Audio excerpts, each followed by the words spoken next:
25 ogw'omusanvu 2025 tekitwala for granted twagala okubebaza applications ezigenda mu mutwalo gw'omu 10 ku bifo ebyenjawulo mu ggwanga ziba nnyingi nnyo. Twagala okubebaza okuwuliriza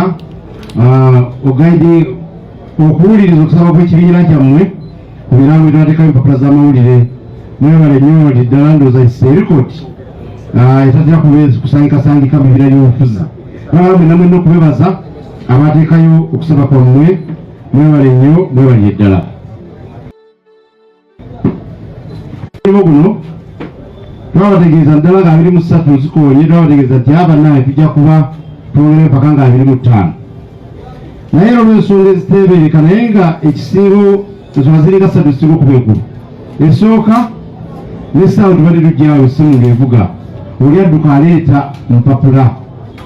Tulowooza nti si kyavunaanyizibwa kusibirayo muntu yenna, adduka abakalamujja ajja wano kuteekayo ate obuddeyo mukutte. Tugamba ndoza tubeere ng'abazadde abalungi nga balabirira abaana baabwe. So tusalawo nti tujja kuleka windo eyo ng'ekyali nzigule y'abantu abaleeta empapula, naye mukozesa akaseera kano tutuwadde kubanga era katono nga kyafazo lwabagambye tugenda babuulira ebiddako. Ekyokubiri, waliwo bakyali mu UNEP, bannaffe bakyali mu UNEP okukola verification efuuse verification. So omuntu osobola musibirayo ba verification naddala kuba paka ba parliamentary abeetaaga obuyigirize kiba kyatteeka. Tulowooza tubawe omukisa bamalize ne UNEP bayite empapula zaabwe wano nga zijjudde. Era mu vedi tujja kuba tubalaga ebyo bitambula kuba tubasabye original copies. Ababeetaaga verification ya UNEP balina okujja nayo. For example, tulina abali mu National Council of Higher Education abalina okujja nekituyita certificate of equivalence ekiraga nti ogassa empapula z'obuyigirize, wasomera bweru, twasoma senior 4 direct, twasoma senior 6 certificate of equivalence. Babuli omulanga nga basaba tubabweyo obudde basobola okuteekateeka empapula zaabwe ezo. Ate ne bannaffe bangi abawulira nti tebajja bikula ebirala ebigenda mu maaso. Obusimu bubulaga bannaye mutuwe ka space kunganya empapula tuzireeti kati abantu batusobola basibira bweru. Naye bannange mwanguwe bwe muba nga mugoba musaanidde nga mutuukiriza ebisaanyizo by'ekibiina kya National Unity Platform, tujja kasipesa akakyaliwo namwe mukakozesa kuba namwe tumanyi bulungi nti gye muli. Banyawule basebo vetting egenda kutandika ku Mande. Abantu bangi badde mwogera ebigambo ebitalina mutwe n'amagulu. Kadi zaagaba dda, bavetinga dda, bagenda tulangirira kati muwulirize bulungi. Okwekennenya bakande simu abasaba nga tutunuulira empapula zammwe nga tubabuuza kajuuji w'ebibuuzo n'ogenda ku ground bitandika ku Mande.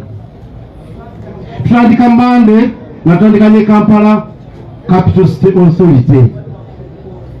Tujja kuba Mande tujja kuba 28. Tubawadde ennaku 5 okutuusa nga 1 Ogw'omunaana. Era amawulire aga press conference ewedde tugenda kutangira okutegeeza abakulembeze mu bitundu ebyenjawulo bateeketeeke constituency tubaye programu yaabwe constituency tesooka eya Kampala eriweddako tugenda kibawa amawulire aga biyita abakulembeze bammwe ne platform zaffe ez'enjawulo netandise na Kampala. Bwe tumaliza Kampala ennaku 5 nga ziweddeko byonna tujja bikolera kirondanyisa nampaka nga abantu baffe bamazeeyo. Then Wakiso district kubanga batwasalawo tubagamba abaleeta wano batingira wano. So Wakiso district bwera bavetinga okutandika ng'ennaku z'omwezi 2 Ogw'omunaana 2025 tutuwadde ennaku 5 zijja kubamala balina constituencies ndowooza 28 okutuuka nga 7 Ogw'omunaana 2025. Then tulina kitwayise local government in sub-regions. Zonga mbadde ekyokulabya ku kya Buganda tulina gweta Masaka sub-region, Mukono sub-region, Buvere sub-region, gweta Luweero sub-region, then gweta Mpigi sub-region. Sub-region zino za 5 tuziwadde ennaku nazo 5. Tutandika tujja genda iye emisendo gye mulaba yeyina okugenda mu sub-regions kuba waliyo ensonga nnyingi abantu baala okuwulira nti omuntu alondeddwa ye mutuufu. So mu sub-regions ezo tutandika nga 8 Ogw'omunaana okutuuka nga 13 Ogw'omunaana omwaka guno. Basentebe ba districts abamu beetaaga ebiwandiiko ebiri verified. Basite mayors nawani meya w'e Masaka, meya w'e Gulu, meya w'e Mbarara abulabe zange empapula nga ziri verified kuba twabongedde bajje mu 14 KCCA